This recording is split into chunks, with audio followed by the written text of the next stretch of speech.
What is up, everybody? We are back. I am George Mossey. Say hello to my co-host Heather C.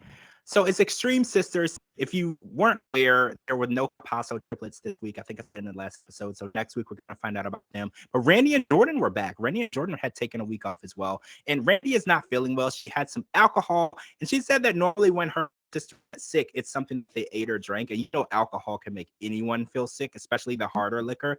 So that's probably what it was. And Jordan is her caretaker because the guys are usually working late. So Jordan is there to take care of her. And Jordan is actually there helping her and holding her hair while she throws up. And that is a very close bond to have because like Jordan said, like for me too, the sound of it, the smell of it, all Mhm. of the idea of it, I don't want to be within like 500 feet of someone who is throwing up or even seeing the aftermath of it. It's a lot. So the fact that she was there for her sister really showcases how close they are and how much she is there to be her caretaker. Because if someone calls me and says I'm sick, I'm like, oh, that's terrible. Let me know when you feel better. I'm not interested in being a part of that crazy smell and sound and all of that. So we were watching Jordan make plans for their wedding. So we know that Jordan planned everything. She planned the engagement and she is now planning the wedding venue. Now, he wants to get married in their own home, which would be a lot cheaper. It's familiar, and she's having about 40-ish people.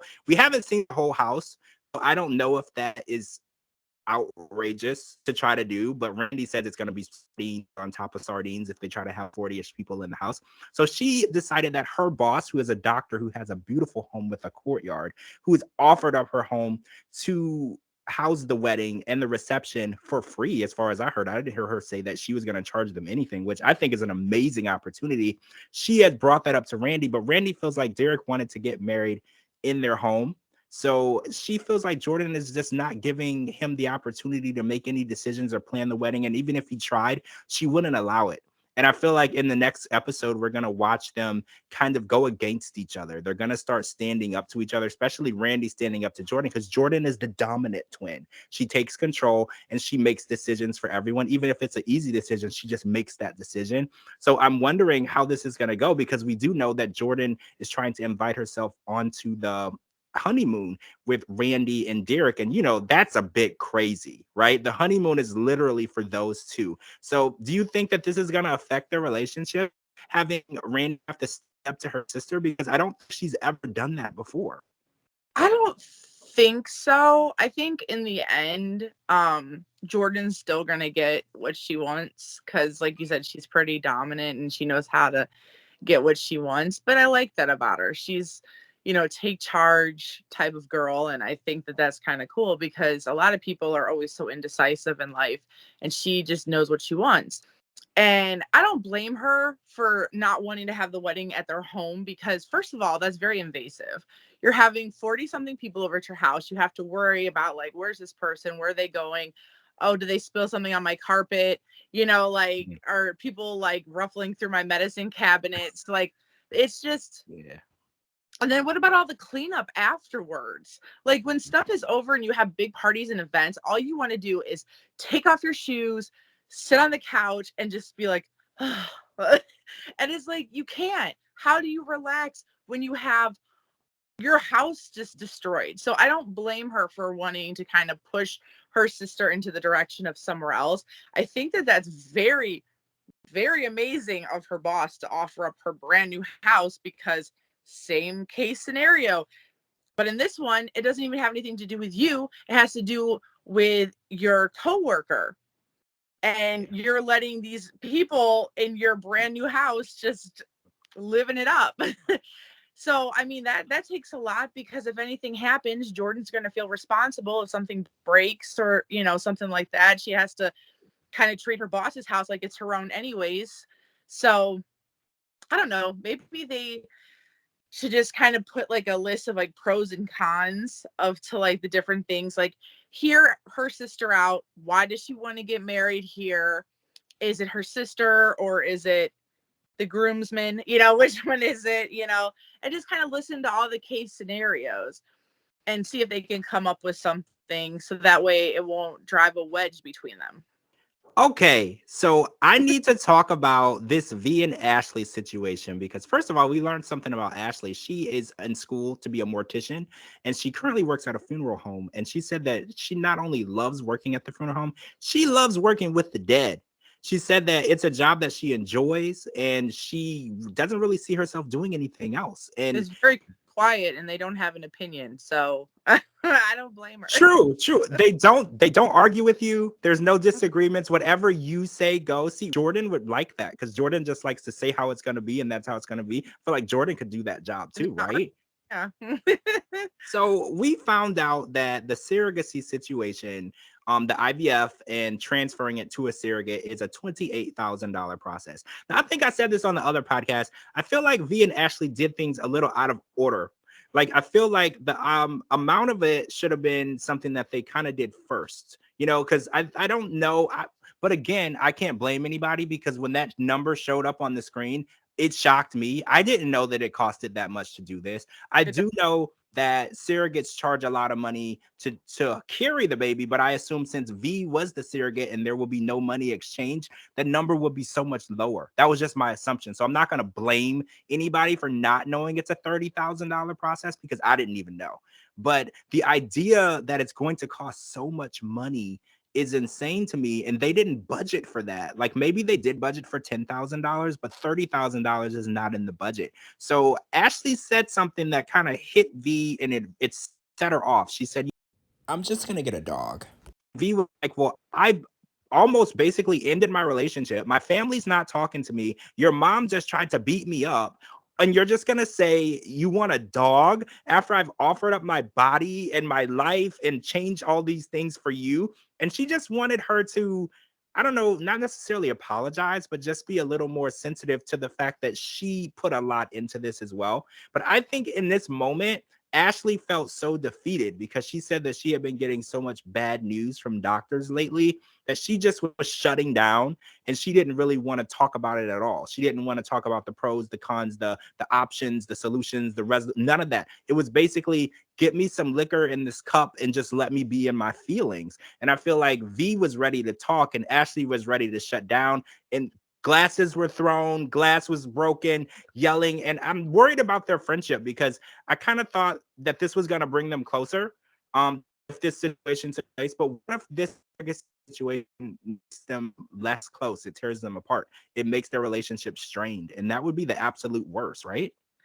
It would, but I don't think that's going to happen, to be honest with you. I think that they're strong enough to get through this. See, what I think a lot of people might say is that, oh, was V in the wrong for, how she acted at the restaurant? And no, she wasn't.